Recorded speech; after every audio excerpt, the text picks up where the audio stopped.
Siddharth ITI द्वारा चलाए जा रहे ऑनलाइन क्लास में मैं शिव सर एक बार फिर से आप लोगों को trade theory welder trade theory में बहुत बहुत स्वागत करता हूं। कल मैंने टिग वेल्डिंग के बारे में बताया था, जिसमें टिग वेल्डिंग क्या है, टिग वेल्डिंग के क्या क्या उपयोग हैं, टिग वेल्डिंग से क्या लाभ है, टिग वेल्डिंग से क्या हानियां हैं और टिग वेल्डिंग करते समय क्या सुरक्षा सावधानियां अपनानी चाहिए, इसके बारे में मैंने आपको विस्तार से बताया था। अब मैं नेक्स्ट आगे बढ़ता हूं। अब हम लोगों को ये जानना है कि टिग वेल्डिंग करते समय कौन कौन से इक्विपमेंट्स जो है उपयोग में लाए जाते हैं, तो मैं इसके बारे में आप लोगों को विस्तार से बताने जा रहा हूं। तो आइए चलते हैं टॉपिक पे और विस्तार से बात करते हैं। तो देखिए, टिग वेल्डिंग करते समय जो है निम्नलिखित इक्विपमेंट्स का उपयोग किया जाता है, जिसमें आपको सबसे पहले नॉन कंज्यूमेबल जो है वेल्डिंग जो आपका टंगस्टन इलेक्ट्रोड रहता है, जो वेल्डिंग टॉर्च में यूज होता है। तो पहला वेल्डिंग टॉर्च हो गया। उसके बाद करंट को स्थिर रखने के लिए वेल्डिंग सप्लाई और एक सील्डिंग गैस होती है। तो ये आपको 3 जो है इक्विपमेंट्स का है इसमें उपयोग किया जाता है। अब पहला जानना है कि वेल्डिंग टॉर्च किस प्रकार के वेल्डिंग टॉर्च का इसमें उपयोग होता है और इसका कार्य कैसे लिया जाता है। तो देखिए, टिग वेल्डिंग में टॉर्च का डिजाइन मैनुअल या ऑटोमेटिक कार्य क्रियाओं के लिए किया जाता है। इनमें एक कूलिंग प्रणाली होती है, एयर कूल्ड या वाटर कूल्ड।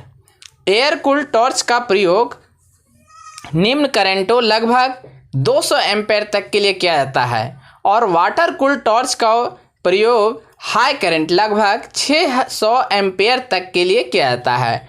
टॉर्च को जोड़ा जाता है केबलों से पावर सप्लाई के साथ, हॉज से सील्डिंग गैस के स्रोत के साथ, और यदि वाटर कूल्ड है तो पानी की सप्लाई के साथ। हैंडल की सेंटर लाइन और इलेक्ट्रोड की सेंटर लाइन के बीच कोण जो होते हैं वो हेड एंगल कहलाते हैं। कुछ मैनुअल टॉर्च में इस कोण को ऑपरेटर की पसंद के अनुसार बदला जा सकता है। संक्षेप में टॉर्च को बेसिक रोल जो है ये होते हैं, जो मैं आपको बताने जा रहा हूँ।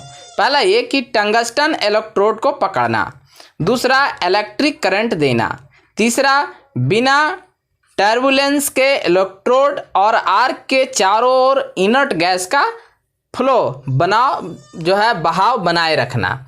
तो ये आपका टॉर्च का काम है। वेल्डिंग टॉर्च का मेनली यही काम है। अब टॉर्च की बॉडी जो है वो टेम्परेचर रेसिस्टेंस इंसुलेटिंग प्लास्टिक से बनी होती है। यह मेटल के कंपोनेंट्स को कवर करती है और वेल्डर को टेम्परेचर और जो करंट है से बचाती है। मेटल के जो है इंटरनल पार्ट्स कॉपर या ब्रास के हार्ड एलॉयज से बने होते हैं, ताकि करंट और हीट प्रभावशाली ढंग से ट्रांसमिट हो सके।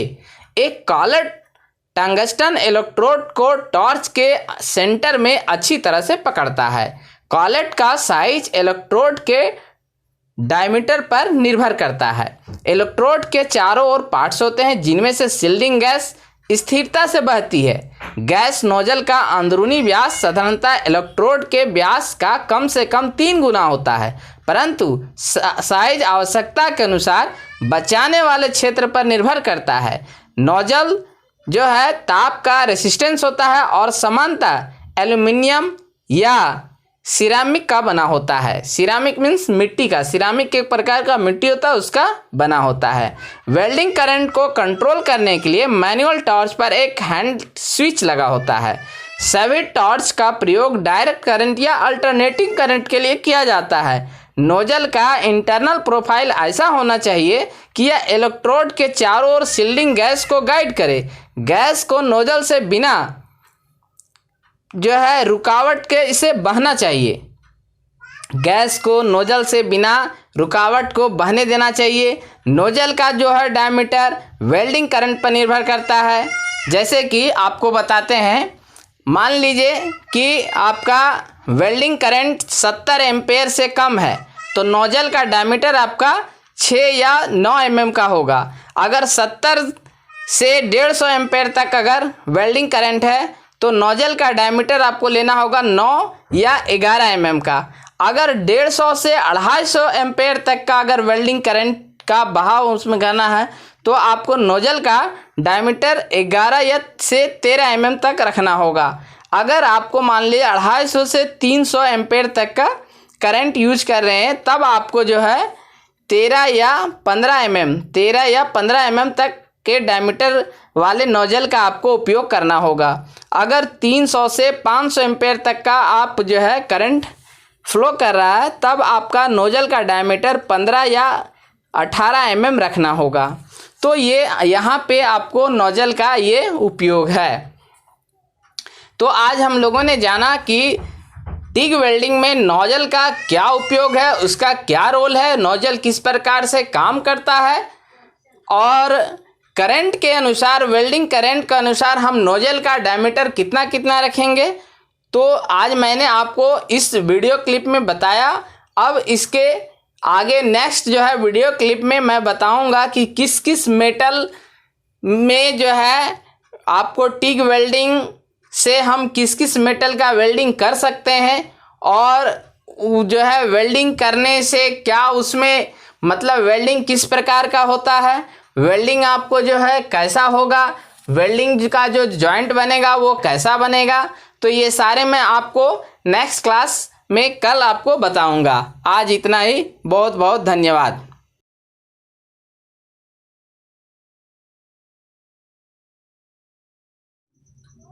सिद्धार्थ ITI द्वारा चलाए जा रहे ऑनलाइन क्लास में मैं शिव सर एक बार फिर से आप लोगों को trade theory, welder trade theory में बहुत बहुत स्वागत करता हूं।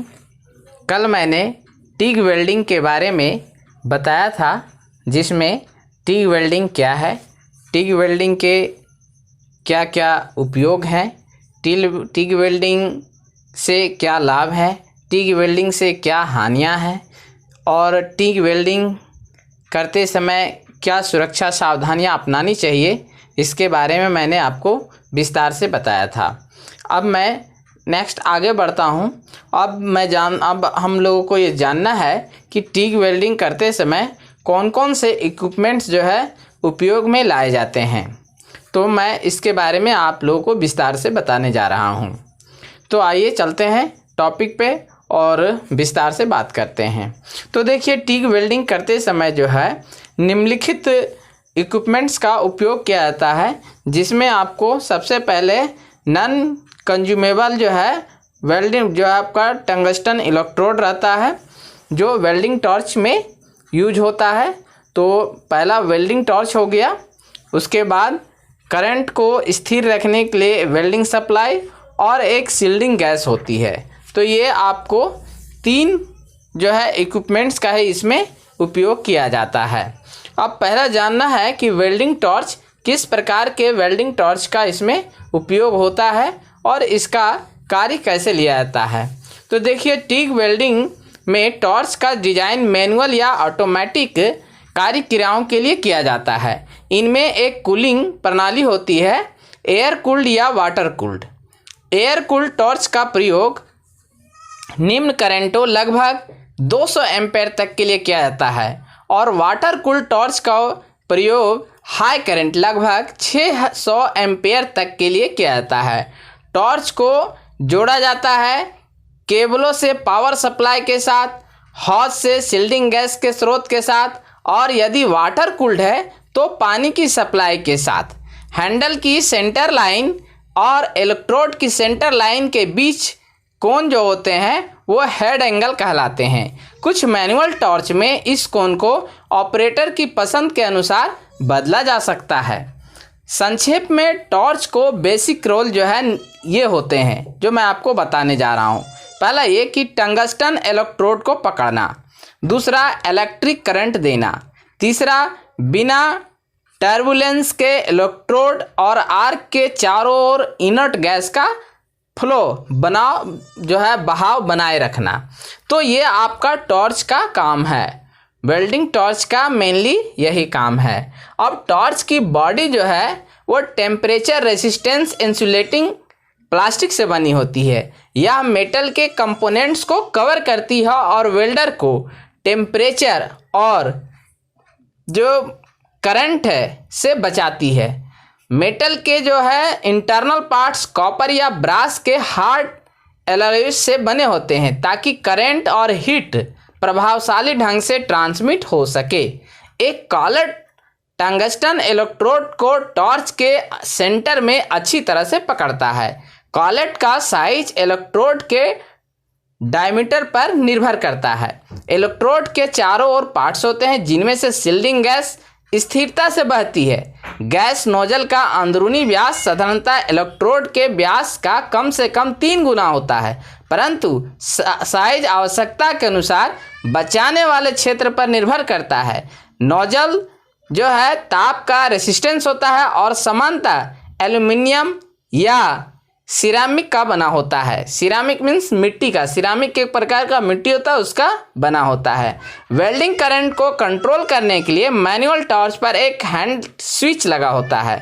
सभी टॉर्च का प्रयोग डायरेक्ट करंट या अल्टरनेटिंग करंट के लिए किया जाता है। नोजल का इंटरनल प्रोफाइल ऐसा होना चाहिए कि यह इलेक्ट्रोड के चारों ओर शील्डिंग गैस को गाइड करे।